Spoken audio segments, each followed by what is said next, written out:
Heterocyclic compounds का अध्ययन हम कर रहे हैं और इस अध्ययन में हम आज देखेंगे पायरोल का सिंथेसिस। हम इनकी रिएक्टिविटी, एरोमेटिसिटी देख चुके हैं पहले, और उससे पहले हमने स्ट्रक्चर्स देखे हैं। आज हम पायरोल के सिंथेसिस के बारे में बात करेंगे। तो पायरोल का सिंथेसिस कई विधियों द्वारा हो सकता है, जिसमें हमने एक जनरल मेथड देखा था 1,4-डाइकीटो कंपाउंड्स के द्वारा सिंथेसिस का, और यह एसिटिलीन के द्वारा भी बनाई जा सकती है। जब हम एसिटिलीन की अमोनिया के साथ रिएक्शन कराते हैं तो साइक्लाइजेशन हो जाता है। एसिटिलीन के 2 मॉलिक्यूल्स और एक अमोनिया का मॉलिक्यूल रेड हॉट ट्यूब में से अगर हम निकालते हैं तो यहाँ पर पायरोल का सिंथेसिस होता है। इसी तरह से अमोनियम म्यूसेट के साथ, तो यहाँ पर भी हम देख सकते हैं कि स्ट्रक्चर जो अमोनियम म्यूसेट का है वह 5 मेंबर्ड एक हेट्रोसाइक्लिक कंपाउंड्स हमको देता है, जिसे हम पायरोल कहते हैं। सक्सिनेमाइड के द्वारा भी हम इसे बना सकते हैं। सक्सिनेमाइड का अगर हम यहाँ पर जिंक की प्रेजेंस में रिडक्शन कराते हैं तो भी हमें यह प्राप्त होता है। फ्यूरेन से भी, फ्यूरेन की अगर हम अमोनिया के साथ अभिक्रिया कराते हैं तो भी हमें पायरोल प्राप्त होता है।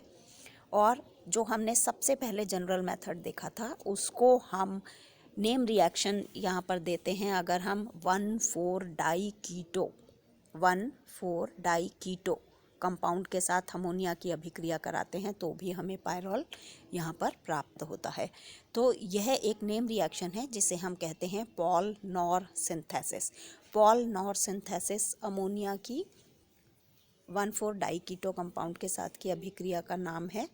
और एक और नेम रिएक्शन है जो नॉर पायरोल सिंथेसिस के नाम से जानी जाती है, और इस अभिक्रिया में हम अल्फा एमिनो कीटोन और बीटा कीटो एस्टर दोनों के बीच में जब हम कंडेंसेशन कराते हैं तो भी हमें एक सब्स्टिट्यूटेड पायरोल डेरिवेटिव मिलता है।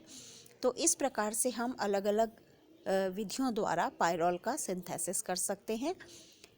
एक और जो नेम रिएक्शन है जो तो Paul-nor synthesis, nor pyrrole synthesis और हेंश सिंथेसिस, यह जो सिंथेसिस हैं ये नेम रिएक्शंस हैं और इनको हमको लिखना और पढ़ना आना चाहिए। कई बार केवल नाम से ही सिंथेसिस को पूछ लिया जाता है, तो हमें जो जनरल मेथड्स हैं वो भी आने चाहिए, नेम रिएक्शंस भी आने चाहिए, जिन पे बार बार क्वेश्चन अगर पूछा गया है तो उन रिएक्शंस को हमको याद करना है। क्लोरोएसीटोन और बीटा कीटो एस्टर, इन दोनों के साथ जब अमोनिया की अभिक्रिया कराई जाती है तो हमें जब नेम रिएक्शन के साथ सिंथेसिस को याद करना है तो हमें रिएजेंट्स को याद करना है, और ये भी याद करना है कि यह किस हेट्रो कंपाउंड के लिए नेम रिएक्शन है। यानी हम याद रखें कि हेंश सिंथेसिस, पॉल-नॉर सिंथेसिस और नॉर पायरोल सिंथेसिस पायरोल के लिए सिंथेसिस हैं। और फिर हमें याद रखना है कि किन रिएक्टेंट्स के बीच में इनकी अभिक्रिया है और इससे बन क्या रहा है। तो इस प्रकार से डिवाइड करते हुए हमें अभिक्रियाओं को याद रखना है। केमिकल रिएक्शंस में हमने देखा कि एडिशन रिएक्शंस जो हैं वो बहुत कठिन परिस्थितियों में होती हैं, बहुत आसान नहीं होती हैं। इसमें ये सब्स्टिट्यूशन रिएक्शन तो देते हैं क्योंकि एरोमेटिक कंपाउंड्स हैं, तो एरोमेटिक कैरेक्टरिस्टिक बताते हुए इलेक्ट्रोफिलिक सब्स्टिट्यूशन रिएक्शन इसमें 2 और 5 दोनों पोजीशंस पर होती है। लेकिन एडिशन रिएक्शंस से अगर हम देखते हैं विशेष परिस्थितियों में 200 डिग्री सेंटीग्रेड पर नाइट्रोजन निकल कैटलिस्ट की प्रेजेंस में हमें यहाँ पर इसका अगर हम कंप्लीट रिडक्शन करते हैं तो हमें पायरोलीन और पायरोलिडीन, ये दोनों ही हमें यहाँ पर प्राप्त होते हैं कंप्लीट रिडक्शन के बाद। तो हाइड्रोजन लग जाता है डबल बॉन्ड्स के ऊपर और फिर हमें यहाँ पर कंप्लीट एक सैचुरेटेड रिंग मिलती है जिसको हम पायरोलिडीन कहते हैं। एम्फोटेरिक नेचर होती है इसकी, क्योंकि इसके ऊपर नाइट्रोजन जो है वह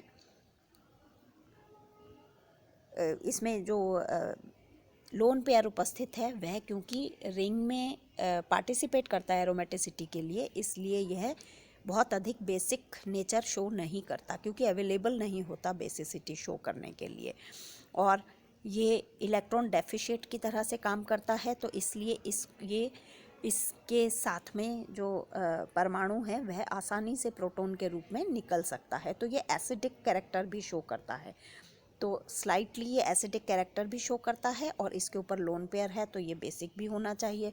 तो लेकिन इसकी बेसिसिटी जो है वह कंपैरेटिवली कम है। इसे हम यहाँ पर और उससे देख सकते हैं। सब्स्टिट्यूशन रिएक्शन जो हैं ये देता है। सब्स्टिट्यूशन रिएक्शन में हम इसके जितनी भी एरोमेटिक रिएक्शंस हैं, इलेक्ट्रोफिलिक सब्स्टिट्यूशन जो बेंजीन देता है, जैसे हेलोजिनेशन, तो हेलोजिनेशन में ब्रोमिनेशन, आयोडीनीकरण और क्लोरीनेशन, ये सभी तरह के, तो चारों जो H हैं वो सब्स्टिट्यूट हो जाते हैं। अगर हम क्लोरीन के साथ इसकी H2Cl2 के साथ कराते हैं तो 4 क्लोरो, तो 2, 3, 4, 5 टेट्राक्लोरोपायरॉल। ब्रोमो के साथ, ब्रोमीन के साथ कराते हैं अगर हम इसकी मिथेनॉल में, तो हमें मिलता है टेट्राब्रोमोपायरॉल। और अगर हम Ki और H2O के प्रेजेंस में कराते हैं तो टेट्रा आयोडोपायरॉल। इसी प्रकार से हम इसकी HNO3 और H2SO4 उसकी प्रेजेंस में अगर हम कराते हैं तो हम देख सकते हैं यहाँ पे नाइट्रेशन हो जाता है सेकंड पोजीशन पर।